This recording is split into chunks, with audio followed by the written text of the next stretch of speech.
I'm Lori Bishop, graduate student at Amberton University, and I'm here with Ms. Rebecca Cap-Martins, and she is the CTO, Chief Technology Officer for PCI.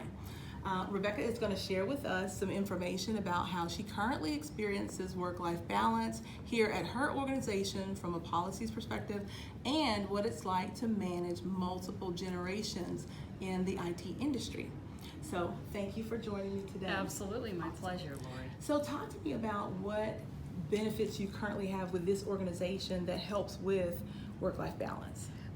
So what PCI does well today is that we allow the individual to decide if they're in the Dallas area, or I should say where we have a physical presence, we let them set how many days a week they want to come into the office. So that has gone a long way, I feel, in making our associates feel like they have a little bit more work-life integration. These are individuals who are at any given point working crazy, weird, odd hours to help support the organization and doing tasks that can only be done after hours. So we really try to flex with them. Love it. So you seem to be taking a very individual approach to supporting the work-life balance needs of your team members. Do you feel your organization supports you in taking that approach? There was a lot of mistrust initially. What does it mean to be working from home? What do you mean your team is having flexible hours and that type of thing? But we really feel the total freedom to be able to set those parameters. Nice. Do you feel having that flexibility has helped you retain talent on your team? Yes, definitely. So in addition to the flexibility, are there other policies that you feel the organization provides in order to support work-life balance? Leaders have always had the ability to do comp time, so if somebody does do a long stretch of overtime work, it's at the manager's discretion of how much comp time they might want to give. We have team members who can't use the vacation time they've been given, so doing comp time doesn't seem like much of a bonus or a benefit if they are not able to actually then use it. So what is the biggest driver of the inability to use the vacation time? Short-staffed. Okay. So you're currently managing a family and a very big job for a company that really does leverage technology for its overall success. So first of all, how big a role does technology play in the results that PCI looks to achieve as an organization?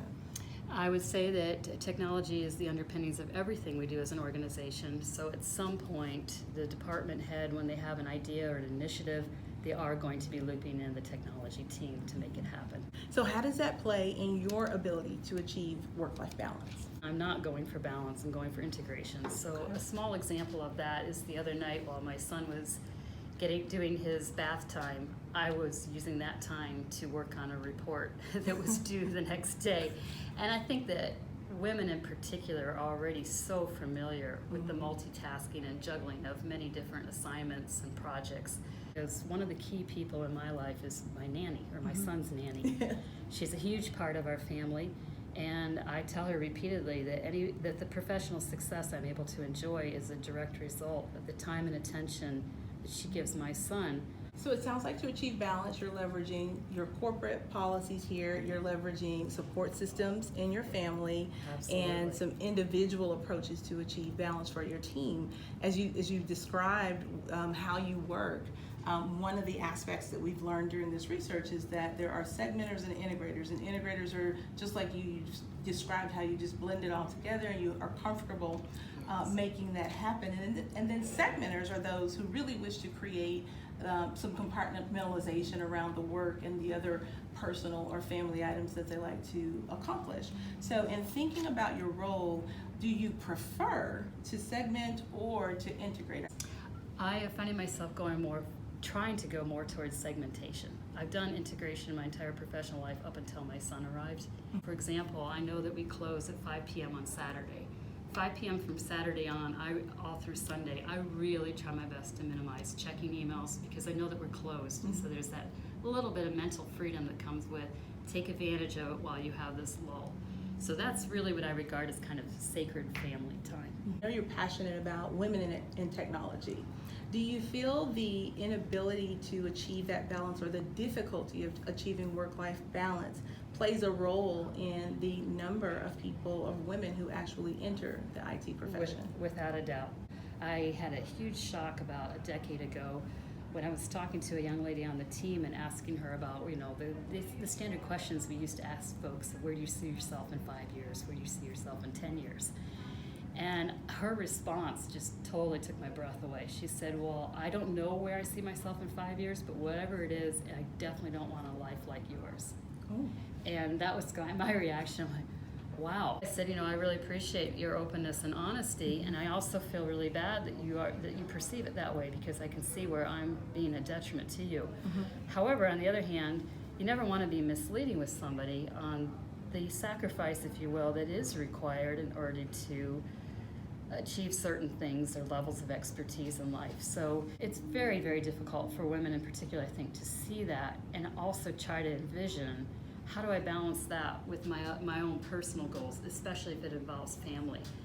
But yes, it is definitely a concern of mine that young women entering this not only see the bleak side, but also see the positive side, that it is possible to juggle all this. Awesome. This has been a great conversation. Last question. When you think about the millennials on your team, what have you heard that they feel is lacking as it relates to work-life balance in the workplace for them? When I think about when I entered the workforce, and because it was so hierarchical driven, there was a lot of respecting authority and going and getting permission and making sure that you weren't straying outside of those lines.